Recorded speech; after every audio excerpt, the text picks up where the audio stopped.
beliefs. One thing that keeps me puzzled, despite having studied finance and economics at the world's best universities, the following question remains unanswered.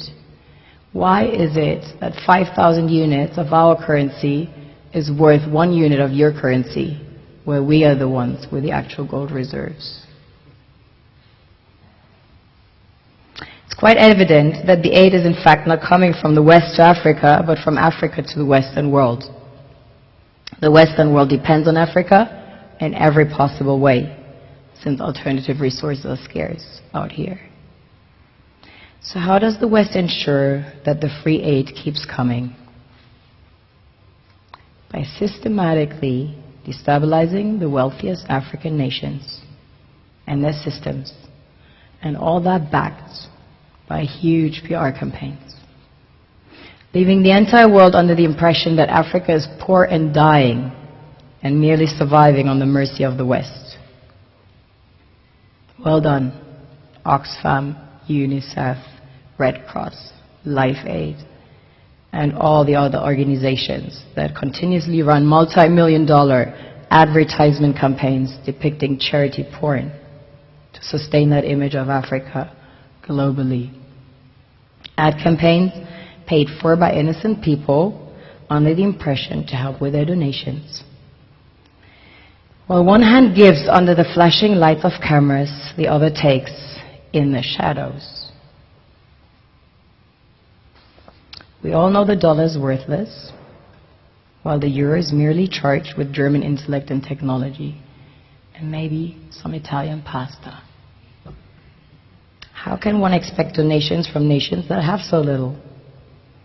It's super sweet of you to come with your colored paper in exchange for our gold and diamonds. But instead, you should come empty-handed, filled with integrity and honor. We want to share with you our wealth and invite you to share with us. The perception is that a healthy and striving Africa would not disperse its resources as freely and cheaply, which is logical. Of course, it would instead sell its resources at world market prices, which in turn would destabilize and weaken Western economies, established on the post-colonial free meal system. Last year, the IMF reports that 6 out of 10 of the world's fastest growing economies are in Africa, measured by their GDP growth.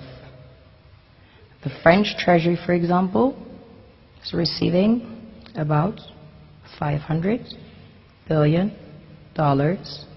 year in, year out, in foreign exchange reserves from African countries based on colonial debt they forced them to pay. Former French President Jacques Chirac stated in an interview recently that we have to be honest and acknowledge that a big part of the money in our banks comes precisely from the exploitation of the African continent. In 2008, he stated that without Africa, France will slide down in the rank of a third world power.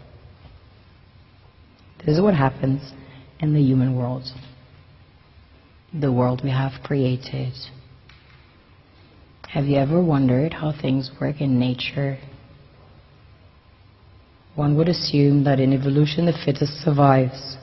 However, in nature, any species that is overhunting, overexploiting the resources they depend on as nourishment, natural selection would sooner or later take the predator out,